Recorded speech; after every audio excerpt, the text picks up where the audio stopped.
Welcome to the Fairfield City School District Board of Education meeting for November 3rd, 2022. Mrs. Lane, will you call the roll, please? Mr. Begley. Here. Ms. Birdie. Here. Mr. Clark. Mrs. Gundrum. Mrs. Shorter. Here. Ms. Birdie, will you lead us in the Pledge of Allegiance? I pledge allegiance To the flag of the United States of America, and to the republic for which it stands, one nation, under God, indivisible, with liberty and justice for all.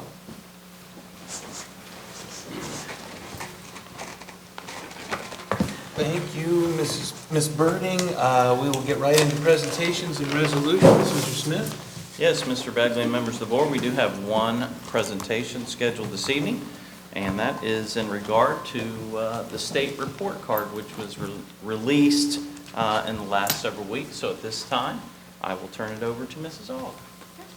Thank you, Mr. Smith. Mr. Bagley, members of the board, I'm here tonight with Georgine Bowman, Dan Jeffers, and Katie Post-Official to give you an overview of the district's performance on the Ohio State Report Card.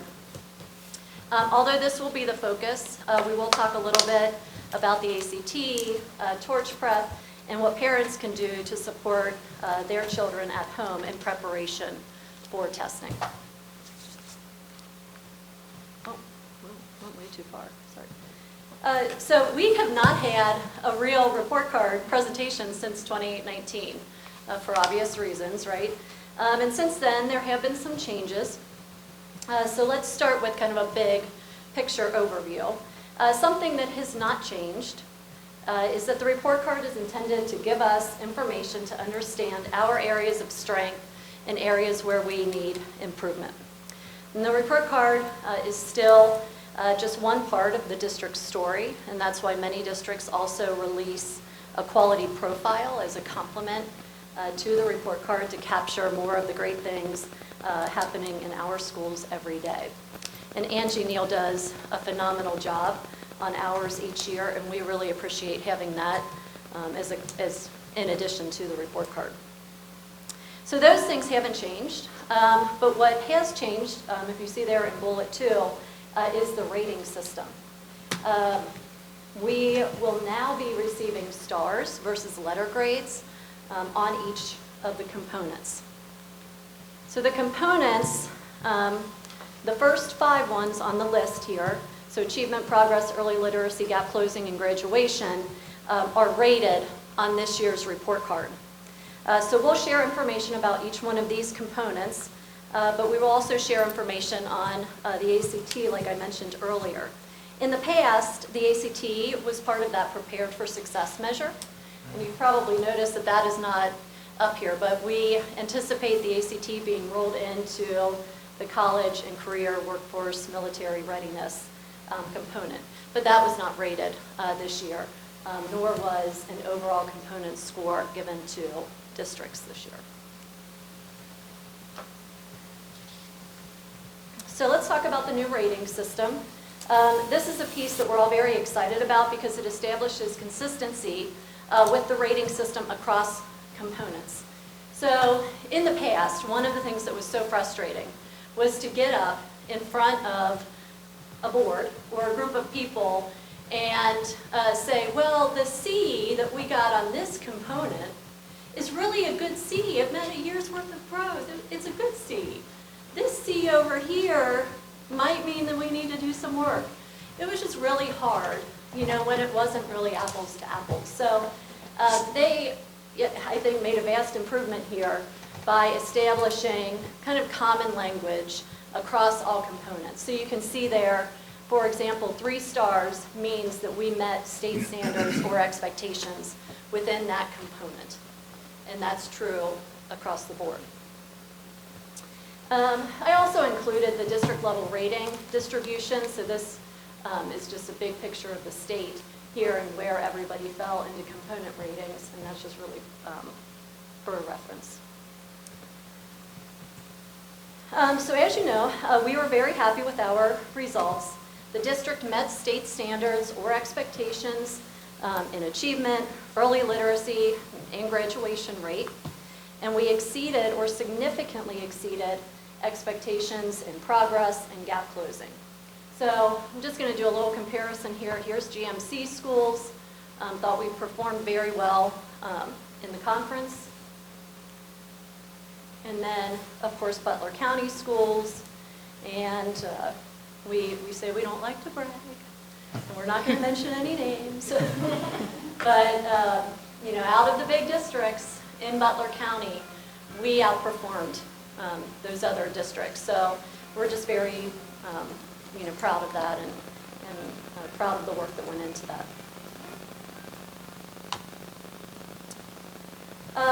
So we can compare ourselves to other county schools or to conference schools, but the more relevant comparison is with similar districts. And ODE provides us this list. So here's a list of 20 districts that are most similar to ours using that formula on the left there. And so as we move through the presentation, we will focus more on similar districts. We won't talk about the GMC or Butler County schools anymore. We will be using these districts as we work through the presentation. So I'm going to start digging into the components here, starting with achievement. And this is what it is. It's how well our kids did on the state tests. And this also includes the performance index.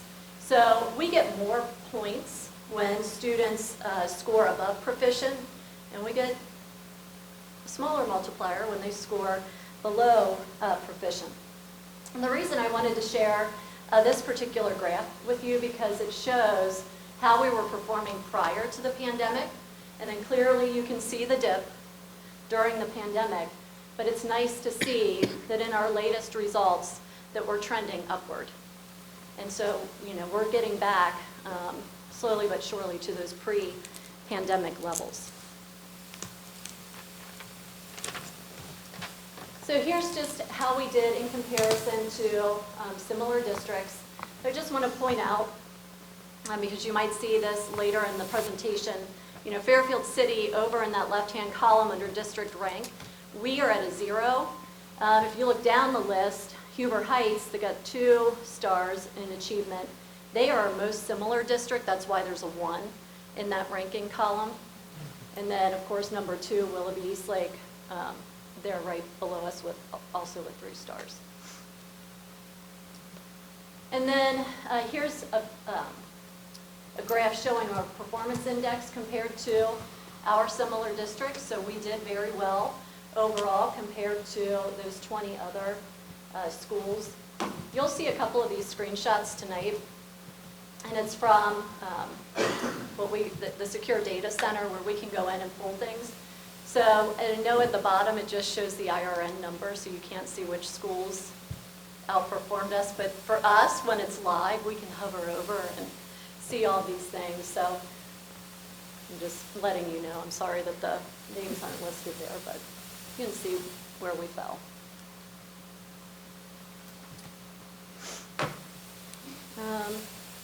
Okay, so it's time for me to turn it over to you already. See, we're moving quickly through our 30 slides. All right, here's Georgie. I'm Georgie Bowman, for those of you that I have not met as of yet. I am the elementary curriculum coordinator for the district. I'm going to talk to you about this progress measure. The first thing about the progress measure is that it is just that. It's about growth and progress. Whereas Mandy was talking about achievement, which is hitting a score, progress is about growth. It's about how kids are growing in our district. So this is a really important measure to us because when we have kids that we know are below that achievement measure, we still want to see that they're moving forward. Even though they're not hitting that mark, we want to know that they're growing. And so that's why this is an important measure. The way that this comes up in EVAS is with these graphs, and just so that you're aware of what they mean, the light blue shows that there is significant evidence that students made more growth than what was expected by the state. And the green means that there's evidence that students made the appropriate growth. And the yellow means that there's significant evidence that students didn't make as much growth as expected. So if you're looking at this slide here, you can see all of our ELA scores across the district and where they fall within that graph. This slide shows all of our math scores. And this is our growth scores again. And this slide shows all of the science and social studies accountability tests that we take and where we fall. And again, as Mandy said, we're very proud of the progress that we're making. We know that there are areas of which we need to focus, and we are doing that. But what, the biggest picture is that we have great things going on in the district as far as where our growth measures are at. The other component I'm going to speak about is the early literacy component. This measure comes from 3 different pieces. The first piece is the proficiency in 3rd grade reading. The second one is promotion to 4th grade. And then the third one is improving K-3 literacy. So again, just looking at our similar district comparison, you see that we're in the top third of those similar districts with our early literacy component. And here, this is proficiency. So again, it's hitting that mark, hitting that score. We have 68.7% of our 3rd graders on the OST that reached that score. But what I want you to notice is the graph. If you look at us compared to similar districts, we're red. And if you compare us to the state overall. So our students are achieving at higher levels than both at the state and within our similar districts. That second measure, the promotion to 4th grade, these are the metrics that we can use to get our kids at a level of where they can be promoted to 4th grade under the 3rd grade reading guarantee. Because of COVID in the past couple of years, they have exempted kids from having to be retained. So just so you know, those are the metrics, but those did not come into play in these past couple of years. And then this is the measure for improving K-3 literacy. This data shows that students that are on track and students that are off track, and basically what you're seeing is that we're moving kids. If you see, we're moving kids, like we may start with a larger percentage of kids that are off track in kindergarten, but as they go through the years, you see that there's fewer and fewer of those kids. So we're seeing a lot of our 3rd graders that are moving to on track by their 3rd grade year.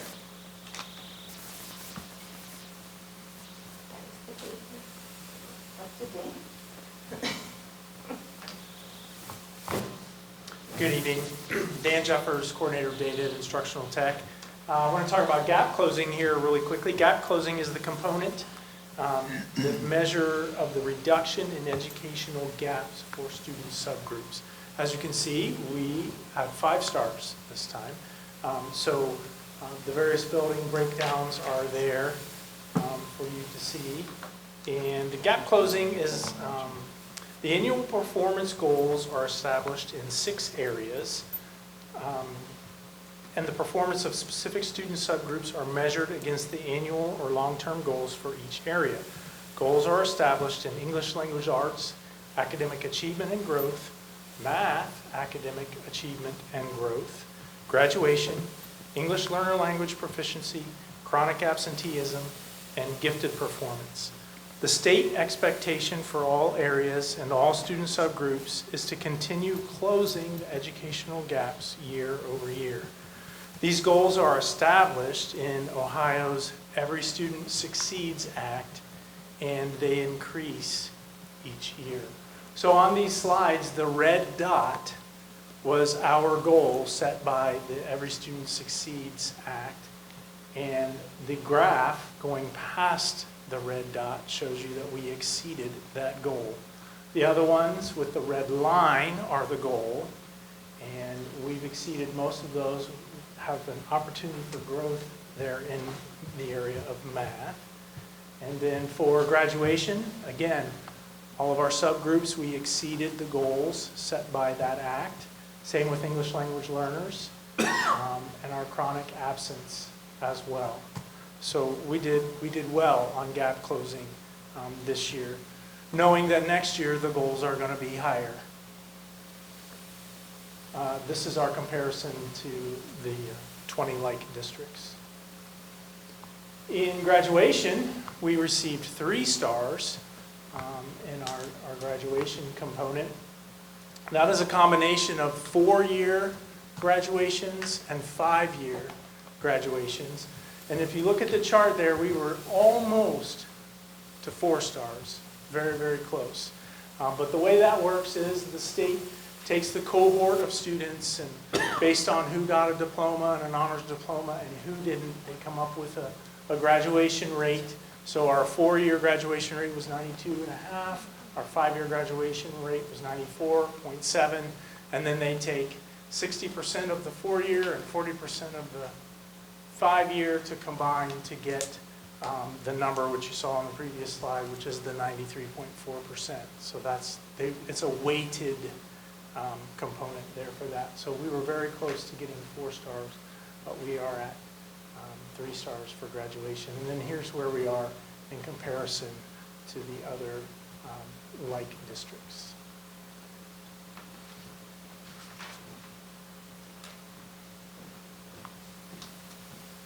Hello, I'm Katie Poshbischel, Coordinator of Secondary Curriculum and Instruction, and I am also honored to serve as the District Testing Coordinator, K through 12. And so I am going to talk a little bit about our testing timeline. As you see, we start our testing as soon as school starts in August, and we end it when school ends in May. And you'll see a variety of different testings that go on. They range from diagnostic tests, tests that would indicate if we have students who would be labeled gifted. We have tests that would allow us to put them into intervention programs if they need. We also have summative tests. So just quickly going through, diagnostic testing is a part of the dyslexia law that is coming around. We also have our Practice ACT, Work Keys, and ASVAB, along with our pre-ACT for 8 and 9, and that allows the students to prepare for the ACT that as of now the state requires, which happens in February, March, it depends. This year it'll be in February. We also have our state summative assessments that occur starting in mid-March and then going all the way into April, and then we have AP testing in May. You'll see MAP up there 3 times, and this is a progress monitoring tool that we have that allows the teachers to gather really good information about instruction that our students need based on where they're falling within the MAP categories. So that is our testing timeline. And if I can learn how to use this, maybe not. I was going to say, Dan, did you break it? And then I was also going to talk a little bit about the ACT.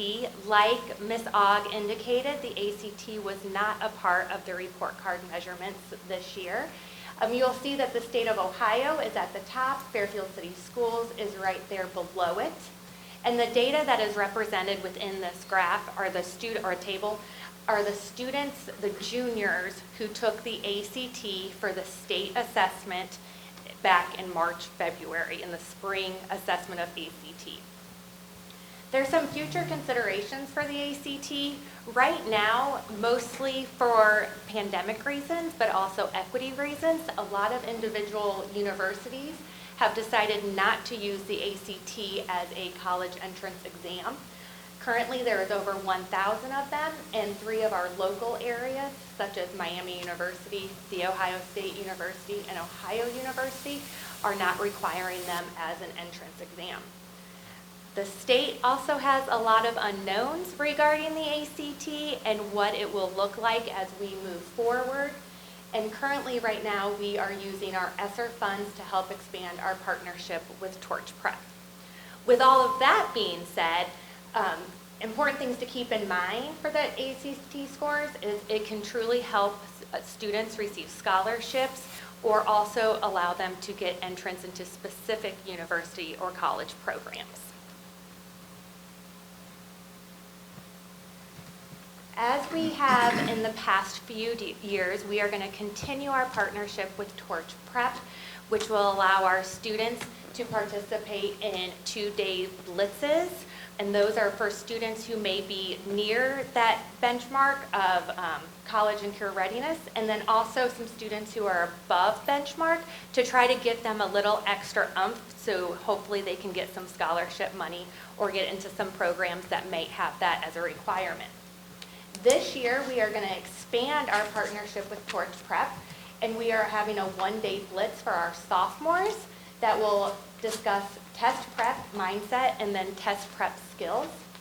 We are also going to have a 1-day base camp for our freshmen, focusing on the OST prep, SEL, and test anxiety training. And then we'll also have the Torch Prep Bridge program where all juniors participating in the Blitz will have the opportunity to have 10 online modules where they can work at home in order to increase their skills for the ACT. On Tuesday, the professional development on our in-service day are core area high school teachers, math and science, English, and social studies. We'll be working on the professional development with Torch Prep for data-based instructional design. So they're going to review the scores of the tests that the students took mid-October. They're going to see where their students currently stand and then have some instructional tools and strategies to better prepare the students for the ACT that they'll take in February. And back to Ms. Todd.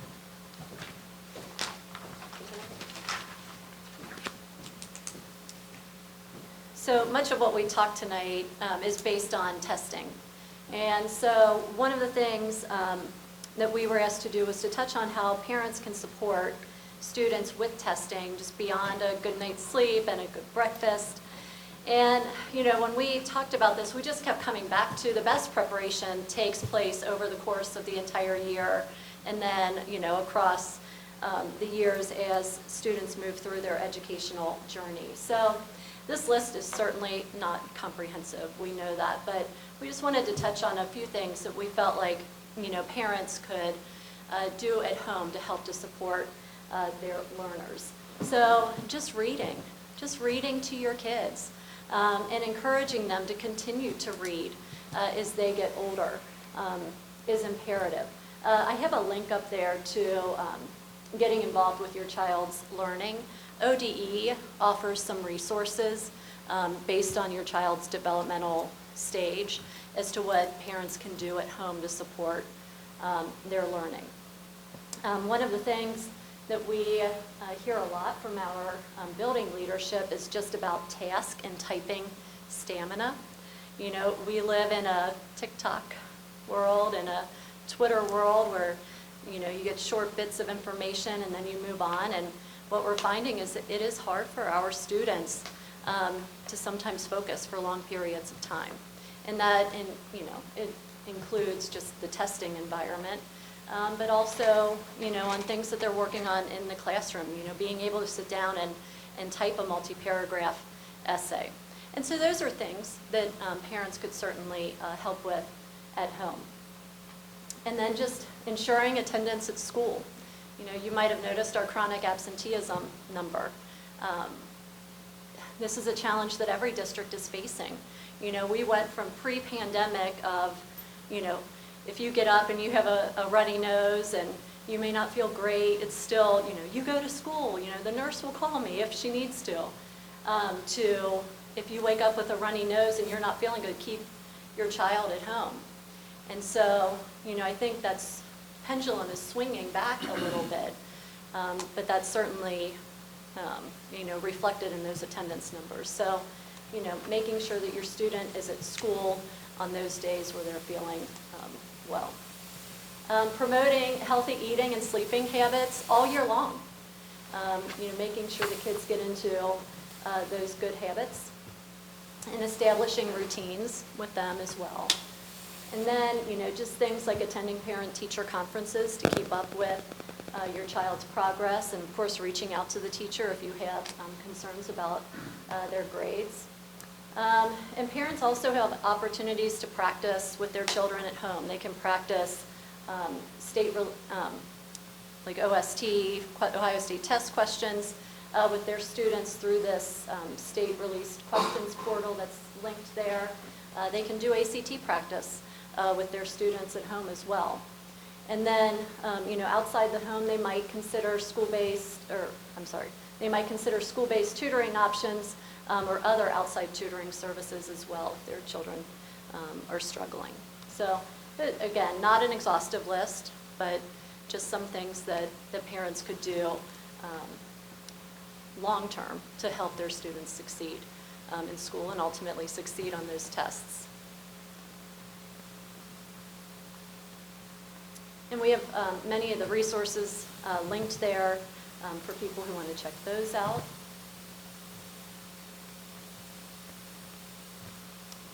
And apparently we're finished.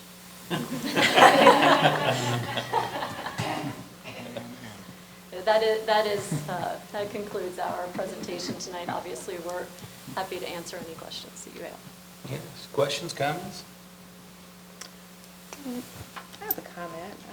Thank you so much for the presentation. This is a lot of information, but it's so important. I know it took a lot of time to put it together, but anyone watching, any parents that are watching, this is a huge benefit, and so I'm very grateful. I just wanted to just remark on the ACT scores. I'm not sure if the public knows, maybe they do, but overall, throughout the United States, the ACT scores were lower. And I think that is something to keep in mind. It just depends on so many different factors, because throughout the pandemic, we did see that kids that may have had more resources starting out fared better through the pandemic than kids who did not. So, you have to look at it and you have to take into account those economic factors and whether or not those families had the resources to just weather the storm. I would like to commend you guys also with the extent of the Torch Prep resources there. That is just unbelievable.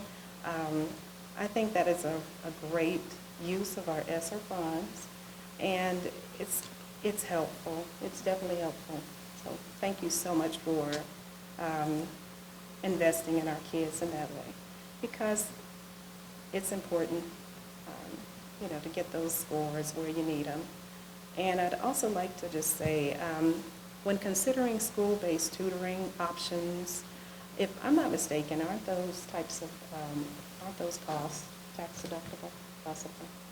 Not 100% sure, but those things, that's something you could look into if you have a kid that needs the extra help. But I'm just very impressed with what's taking place here, the amount of effort and the amount of resources that are going into this. So thank you so much, all of you guys. I also want to thank all of you. This snippet of information is very crucial for us to learn what you guys do day to day, and it's honestly super impressive.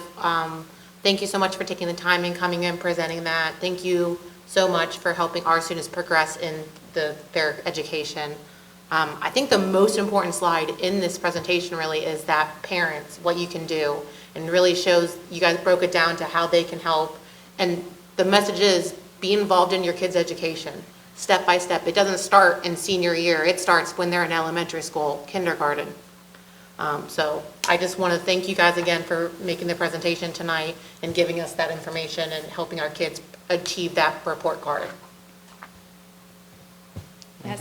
Sorry, to piggyback off what they said, thank you all so much for being here and for explaining all this, and bravo for the strides that have been made and all the work that you've put into this, because you can really tell. And I really, really appreciate this, how the parents can support, because every year when we're talking about what are we going to talk about this year, I always say, please tell me what parents can do to help their kids with tests. So that is super helpful. And like Ms. Birding said, it starts really young. I mean, my daughter's only in first grade, but last year, every night, her kindergarten teacher said, like, all right, she needs to read a book with you, and you need to work on your sight words with her. And people would be like, your kid has homework in kindergarten? And I'm like, no, it's fun. It's helping her learn to read. And sure enough, she could read by the end of kindergarten. So it's all important. All of it is important, and I thank you all so much for putting this all together. I'll just add on that resources, the developmental resources page, it includes things like making sure they get outside to play. Or, at this age, they really, enjoy projects with an adult. So you might, so they have different tips too that we didn't really touch on here that people might find interesting just, based on kind of their age range, what they might enjoy doing at home. Mrs. Aug, early in your presentation, you said, hey, look, I don't want to brag, but I think we should, right? This is outstanding. This is really good stuff. It's, again, a new testing. We're doing STARS and so on, and it's only part, as we often say, of the picture. But what's consistent is the ability to judge ourselves against our peers, both locally and, as you said, similar-sized districts. And we're killing it. We're killing it. We're doing great things. So that's amazing. Two areas I wanted to bring up. Measure 3, improving K-3 literacy. And I think we're bringing kids along was the answer, right? Kindergarten diagnosis, 71% are not on track. I think that speaks to a need for full-time pre-K. That's certainly something that's on the radar, or should be, right? Yes, absolutely. We've said that for years. That's a long-term goal of ours, and I think everyone knows that we purchased property a few years ago, and someday it's our dream, it's our goal is to have maybe an early childhood learning center where we increase the number of students that we can serve for preschool, and then also offer all-day kindergarten, because it is all about starting early. And we do a great job with our kids, but you can see from that slide, it's really unbelievable, what transpires from K to 3, how those percentages go down. It's a direct result of our staff, the work that they put in to bring our kids along the way, but it tells you how they come in, as kindergartners. Right. So, yeah, it's no secret, we are one of the few districts around that does not offer full-day kindergarten. And we lose a lot of good families because of that. And initially, this is my personal opinion, they think that they will come back, that they will start here in first grade, but when they go somewhere else to have full-day kindergarten, they build relationships, and their kids build relationships. They build relationships with other families, and they decide to. Many of them decide that they'd like to continue down that path, and again, in the end, we think it's in the best interest of our kids, and that's our dream to do that. Well, thank you for sharing that, and thank you for flipping the script, right? By the time we get to third grade, those numbers are really reversed. The other point I wanted to bring up, and of course we touched on it, but the writing's too small for me to really see the rest of what it says, but related to the chronic absence, 27%. What does that data really represent? Well, remember, last year we were still quarantining kids, and what was that, a 14-day quarantine? So you layer that in on top of, our performance prior to the pandemic was much better. But I think just those COVID protocols, really resulted in that number going up. And since, if I'm Yeah, sorry, go ahead.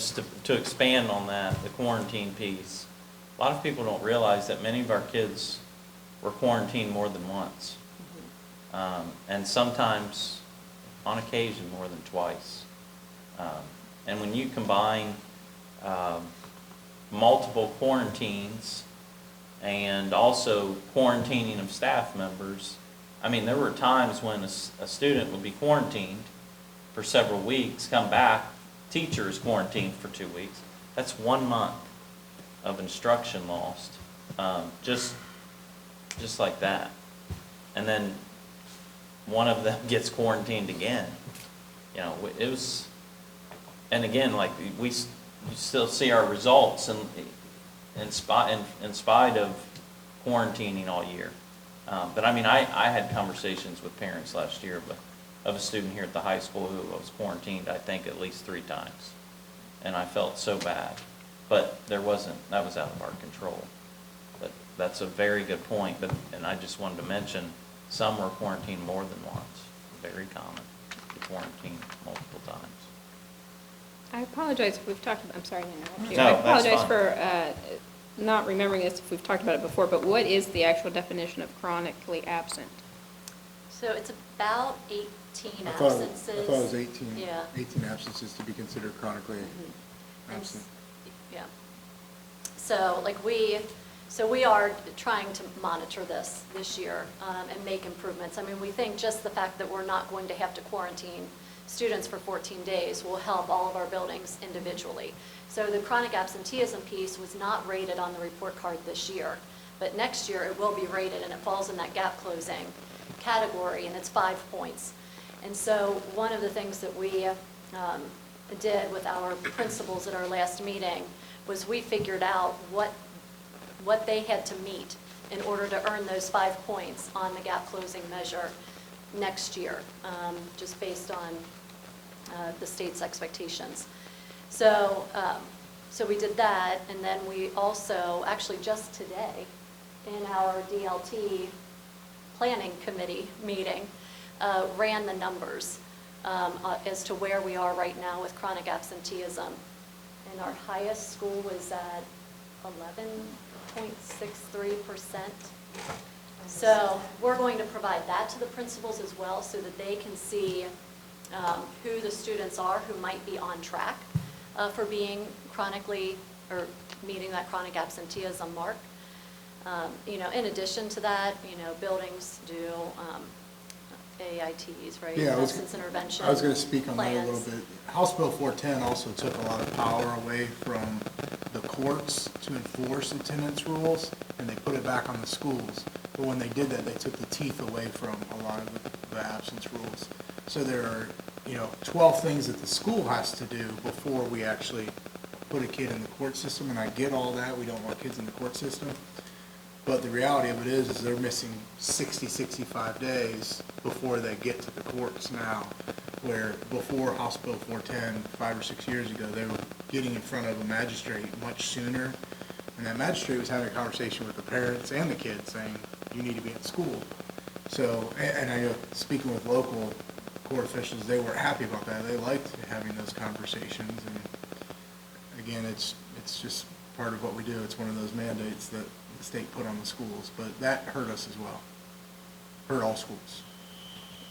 And there's no differentiation for those absence reasons either. So they're either excused or unexcused absences can count toward, your overall attendance rate. I have another question, and this goes back to the parent slide. So for those of them at home who don't have this beautiful PowerPoint that you provide to us, where can they find these links for these resources? Mrs. Gentry Fletcher will put this on the website. And so I think it's a PDF version, so they'll just be able to go to that presentation and click on the slides, and they'll be able to, it'll take them wherever they want to go. Great, thank you. One last point, 2 components I wanted to reference. Progress, 4 stars, I think that speaks to student buy-in. right? Engagement with our students, and then corporate gap closing 5 stars. That speaks to us, I think, on the right track, doing the right things. So just outstanding. Well done. Thank you. Thank you so much.